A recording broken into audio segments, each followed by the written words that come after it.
20 years next year of bringing kids to Broadway, which is one of the things we love to do most of all.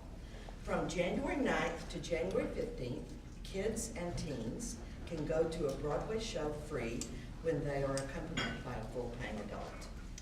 There are both new and classic Broadway shows out there this year, plays and musicals, and as I like to say, there is absolutely something for everyone's taste, so there's never been a better time to see a Broadway show. When you get your tickets to go to Kids Night on Broadway, you also get the opportunity for discounts on restaurants, parking, educational programs, and other exciting things. I think we all know that theater enriches the lives, and the Broadway League is dedicated to making just that happen for audiences for generations to come. As a 16-year-old young woman, I saw some of my friends who I thought were just normal friends perform in The King and I was magically transformed that day because I saw that you could actually do anything if you set your mind to it, because I promise you I didn't think these kids could sing or dance, and one actually went on to win a Tony years later. So it's still very relevant to me. I grew up in southern Indiana, which has a lot of great things, but it does not have a lot of diversity and a lot of art and culture in some places, but in the part that I grew up, not so much.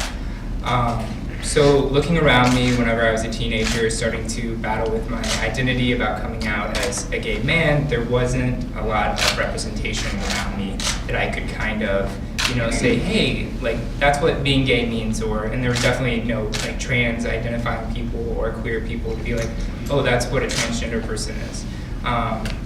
So, I was kind of in this bubble, and theater really was an outlet for me where I could kind of explore my identity, enter new worlds, and meet new characters that, weren't around me in my everyday life. So I remember one of the first plays that I ever saw was it was a musical called Altar Boys, in this small little intimate theater on a school trip to Chicago, and one of the main characters in that musical is a very outwardly gay, confident. Ambassador for Kids Night on Broadway. I am.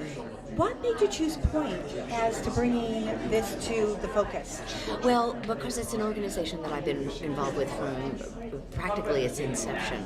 And I've seen the way that it changes lives, and I've seen the way that there are so many young people who tell us stories about their issues. It's an organization where we give scholarships to young people from the LGBTQ community who have been marginalized because of their sexuality, which means that there are a lot of obstacles in front of them. And so many of them, like young Tommy Craven today, who was here speaking, the prize winner, was talking about how the theater opened up a world to him where he felt safe and secure and could grow into being his authentic self. And I believe that everybody in the world should get to be their authentic self, that you don't want to have people living in a world where they're having to hide because of something that is incredibly natural and who they are. So that's why I feel Point is kind of a perfect combination. Now you're doing a brand new play. Can you tell us a little bit about it? I'm not doing a brand new play, but I hope I'm doing a brand new play. And if you know something that I don't know, please tell my agents and my managers. Wait, what was the play that Tony was talking about? It's not a play, it's a television series, and it's called Transparent, and it's on Amazon Prime. And Jeffrey Tambor and I play ex-husband and wife, and we have 3 children. And Jeffrey is transitioning, and Jeffrey's character is transitioning from a man to a woman. And it is an extraordinary piece of work. It was created by Jill Soloway, who used to write for 6 Feet Under in the United States of Terror.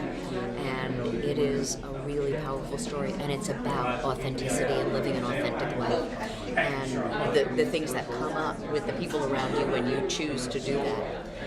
And you're talking to a theater girl, not a film. That's girl. okay, sweetie. So when does it play? Well, it's on right now. It went on Amazon Prime on September the 26th, and it's binge watching now. We shot 10 shows over the summer, and then we got picked up for a second season. So we're going back and we're going to start shooting again.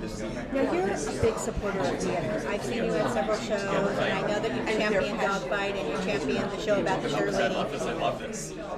What makes you help these little shows? Well, I never hold them as little shows. I hold them as great artistic feats that people put their heart and soul into, so that we as the audience get to have a magical experience. And so to me, when I know what it takes and how hard it actually is to get things off the ground and the work that goes into it. I mean, Tony's been working on Honeymoon in Vegas for 4 years. I mean, he is also producing it and starring in it. And the cost to someone to just have something tossed off or closed in a night is heartbreaking.